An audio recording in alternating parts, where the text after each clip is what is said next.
তোমাদেরকে তো আগের ভিডিওতে বলেছিলাম যে আমরা অনেক কটা রাইড করব, তো কি কি রাইড করব সেটা আমি এই ভিডিওতে শেয়ার করব। তো হ্যালো এভরিওয়ান, আমি প্রিয়া, আবার নতুন ভিডিওতে তোমাদের সবাইকে স্বাগত। এখনো যদি কেউ ঘোড়ায় করে পাহাড়ে ওঠার ভিডিওটা না দেখে থাকো তো অবশ্যই গিয়ে দেখে আসো। তো আমরা ফার্স্ট চলে এসেছি হচ্ছে এটিভি রাইডের এখানে। এটিভি দেখে তো ফার্স্টে আমি এটিভিতে উঠে পড়েছি আর ঢং করছিলাম আর ভাবছিলাম যে এতদিন আমি গেমে এই গাড়িটা চালিয়ে এসেছি, এখন রিয়েল লাইফে আমি চাপছি।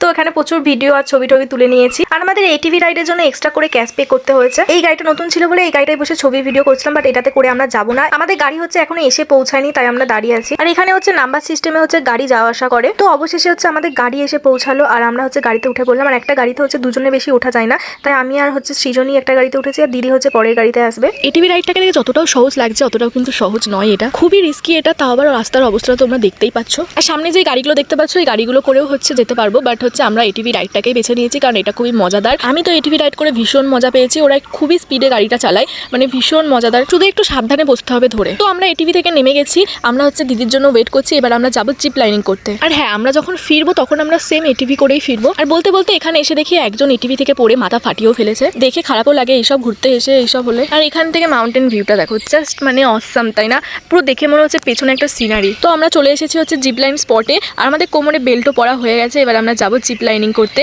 এটাও সেম জিপ লাইনিং করা আমার ভীষণ ইচ্ছা ছিল প্রথম থেকেই, মানে যাওয়ার আগে থেকেই আমি ভেবে নিয়েছিলাম যে কিছু করি আর না করে জিপ লাইনিং করবোই করবো। তো ফার্স্ট গেলে হচ্ছে সৃজনী, এরপর যাবো আমি। এই যে আমিও চলে যাচ্ছি।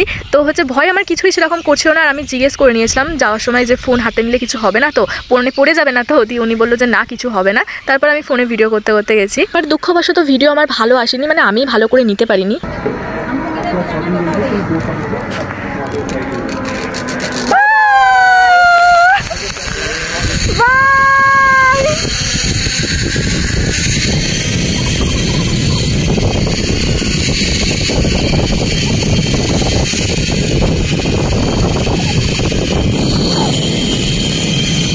দারুণ এক্সপেরিয়েন্স, দারুণ।